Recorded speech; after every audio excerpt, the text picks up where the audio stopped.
Hello, everyone. We're here today with Shawn Khunkhun, who's president and CEO of Dolly Varden Silver. Shawn, thanks for being with us today. Thanks for having me, Peter. Pleasure. You've got some exciting things going on at Dolly Varden, not the least of which has been a recent merger of sorts with the large project called Homestake Ridge.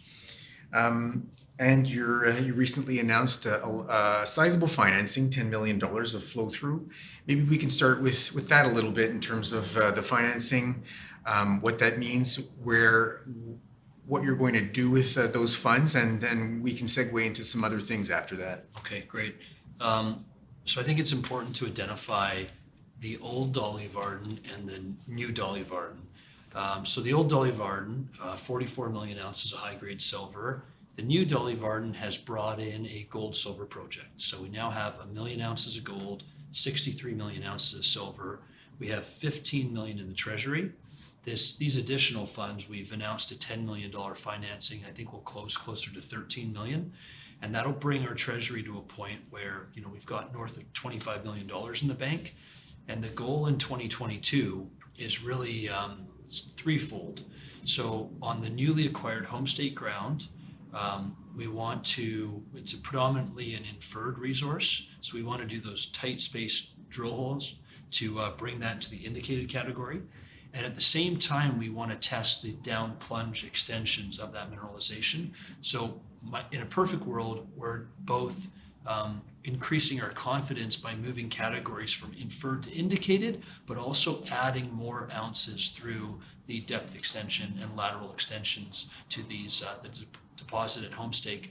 Big part of the growth is on the silver side on the Homestake project. And so three deposits make up Homestake Ridge. 5 kilometers away, you've got Dolly Varden, where we've got our 4 deposits, and we've seen some exciting discoveries where we're filling in gaps there. So we'll continue our efforts. So we're looking at 66% of our resources at Homestake, 33% at Dolly Varden. The big opportunity is the ground in between. It hasn't been explored. It was right on the border, so neither company previously had a motivation to drill in between. So that'll be a focus as well. And I suspect we start with 3 drill rigs, start with a 30,000 meter program. In this part of the world, that's about a $12 million budget. It's about $400 a meter all in. And so we'll still have a robust treasury to accelerate drill planning depending upon success. But I think what silver investors and gold investors can look forward to is you have a company that has a foundational resource, 138 million ounces of high-grade silver, 390 gram per ton silver equivalent. It's in a safe jurisdiction, and we have the potential to grow that resource. I don't want to put a target size on that, but I believe in periodicity. So you've got 4 deposits on the Dolly side, 3 deposits on the Homestake. I don't talk about the other 100 occurrences that are throughout the land package, but I would expect we're going to see more deposits in the areas in between, and I think these existing deposits will continue to grow and expand. So it's a unique story in the sense that you've got size, you've got grade, you've got a safe jurisdiction, we've got some tremendous partners, tremendous shareholders, and it's now become a much bigger entity that I think will likely be consolidated and acquired by mid-tier major. So you mentioned 30,000 meters or so of drilling. Is that all planned for this year? Oh yeah, and one of my sensitivities are we're moving into a time of the market where there's a lot of activity. So good people, good drillers are really tough to come by, and getting good production and having a geologist on the drill looking at the rock. I've been a part of a lot of companies over the last 20 years where money's wasted, bad production. And so I'm sensitive to, we had 1 rig last year, 10,000 meters. This is a much bigger program. We've staffed up, but I think it's important to just build it in modules. If we're seeing efficiencies, if we're seeing good drill production, we have the ability, the equipment's there. I'm not sure if the extra manpower at that caliber is there to manage these rigs, but we'll just, we'll start with 3, and if labor permits, we'll go to 5 potentially. Our treasury will permit it, and what's exciting for me is the amount of news flow that's going to generate. And what I'm really keen on is the homestake side. The targets have been built up by Brian Atkinson and Michael Henriksen, 2 very talented geologists from Fury Gold Mines, and they never got to test their high priority targets, and I get to. And so we've got this joint technical committee that's made up of Kurt Allen, who's the vice president of exploration for Hecla, one of our larger shareholders, Michael Henriksen, who is the chief geologist for Fury, and then Rob McLeod, who has made a lot of discoveries, and I've had the pleasure to work with for a number of years. So we've got a superb technical committee that's really driving and guiding our exploration efforts. We've got a very strong team.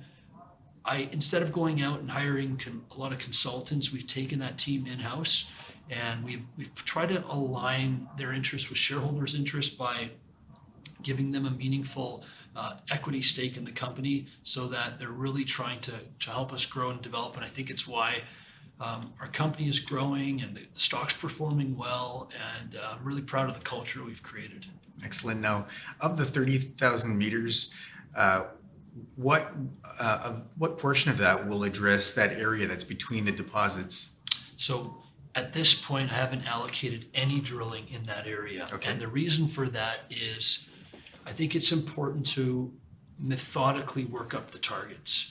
And so we will go there. I just don't know if it's going to be June, July, August, and I'm going to let the data drive us there. I don't, again, I'm sensitive to, I'm challenging my team by asking them, with these dollars, what are the unanswered questions? As Rick Rule would say, Right. What are the unanswered questions? Exactly. And how much is it going to cost to get us there? And so it's step by step, it's methodical, and there will be no wildcat holes. These will be targets that are built up. Now, the good news is the Kaiba-Nelson red line theory that runs through the triangle. It's this idea that the 2-kilometer contact between these 2 rock packages, the Hazelton and the Stahini, this prospective area runs into the right rock. So you're into these big Jurassic rocks, these Hazelton rocks that host the big deposits. We've also got big mag anomalies that are telling us that this is an area that's quite chargeable. And we ran soils. And so there's highly elevated gold and silver soil anomalies. So that area in between, it's not just ground that bridges the 2 deposits, it's highly prospective ground. And we made a breakthrough this year where we drilled a hole through a sediment cap, okay? And the problem with the sedimentary cap is we're kind of blind from surface because some of the geophysics can't penetrate below that cap. So we put out a drill hole, 1,500 grams of silver over 1.2 meters. It was also within an envelope of 20 meters of about 200 grams. So nice, broad, beefy intercept, high-grade epithermal overprint, but that was below the sediment cap. And my read on this, the implications to me, is that sediment cap cuts through and it connects our Wolf mine with homestake silver. And that's that 5-kilometer trend. So I think we need to go in there and we need to be methodical. We need to work up targets, and then we need to drill some holes and test some targets. And at the same time, we'll be vectoring into high-grade parts of the homestake project that have produced 20 grams of gold over 20 meters on the Dolly Varden side, 60 meters of 400 grams of silver. So I think we'll be putting out some very exciting numbers. And again, it's all growth. It's all the 138 million ounce base. Can we go to 300? Can we make this such a big project that it's not just for a precious metal miner, it's for every miner?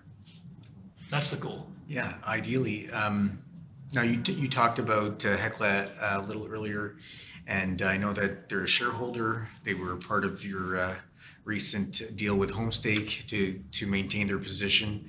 What kind of implications does having a a larger producer like that involved in the ownership mean to a company like yours? That's a really good question. So it's an interesting relationship and it's an interesting history. So they're not only a shareholder, but they have an ancillary rights agreement. And so they have the right to maintain participation rights. So they're currently 10.25% owners, which to me as an investor, if I was looking at this from the outside looking in, it's not enough of a percentage where it would detract another corporate. Once you get to 19.9 or 29.9, at 10%, it's a meaningful stake, but there are larger shareholders than Hecla, Eric Sprott included, and Fury now with their divestment of Homestake Ridge, they'll be a 33% shareholder after this financing. But Hecla having the participation right, it's been great to leverage off their technical expertise with Kurt Allen being involved on our technical committee. Their financial support, they just put $5.5 million into the treasury, and they'll likely be putting another $1.5 million into the treasury at 86 cents a share on the back of this offering. So that constant support, lead order from a company that's got cash flow and a company that has acquired other similar companies in camps like this, it gives me the confidence. It gives me the confidence to move the company forward. Excellent. Well, Shawn, thanks so much for this really nice overview, including some more specifics on the technical side, on the capital markets side, the finances, and so on. And I think you've given us, a good overview. And I think that shareholders and followers have a lot to look forward to for the rest of the year and well beyond.